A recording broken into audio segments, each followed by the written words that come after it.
If Evernote is showing a configuration file error, don't worry. In this video, I'm going to walk you through the safest and most effective way to fix it step by step. This issue is usually caused by corrupted local files, damaged cache data, or an incomplete app install, and the good news is that you can often resolve it without losing everything in your account. If this tutorial helps, please take a second to hit like and subscribe for more quick software fixes like this. Let's get right into it.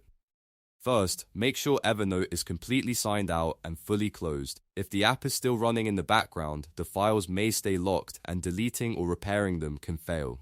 Close the program from the system tray or menu bar if needed, and then make sure it is not still active in the background. Now on Windows, press Windows key plus R to open the Run dialog box. In that box, type %AppData% and press Enter.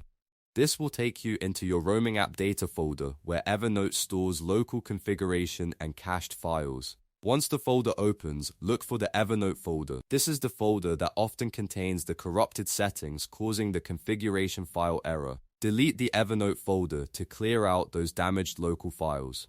Don't worry, this does not usually delete the notes stored in your online account, but it does remove local app settings that may be causing the problem. If you're using a Mac, the process is slightly different. Open Finder, go to the Go menu, then click Go to Folder. In the folder path box, type ~library/application support and press Enter. From there, locate the Evernote folder and delete it. This removes the same kind of corrupted local data on macOS. After clearing the local files, the next step is to reinstall Evernote cleanly. Go to your system settings or control panel and uninstall Evernote completely. This is important because if the application itself is damaged, simply removing the folder may not be enough. Once Evernote is uninstalled, restart your computer. Restarting helps clear temporary processes and make sure no old Evernote components are still running in memory. After the restart, download the latest version of Evernote directly from the official Evernote website.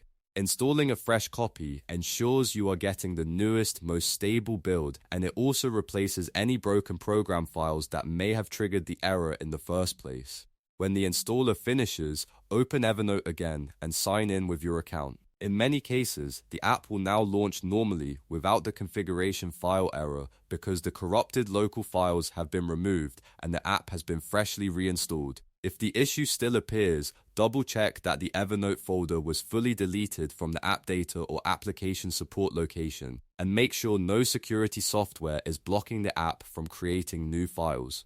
But for most users, this clean reset fixes the problem. So to recap, the fix is simple: sign out, close Evernote, delete the local Evernote folder, uninstall the app, restart your computer, and reinstall Evernote from the official site. That combination usually clears the configuration file error and gets everything working again. If this video helped you out, make sure to like the video, subscribe to the channel, and leave a comment if you want more troubleshooting guides like this one. Thanks for watching, and I'll see you in the next tutorial.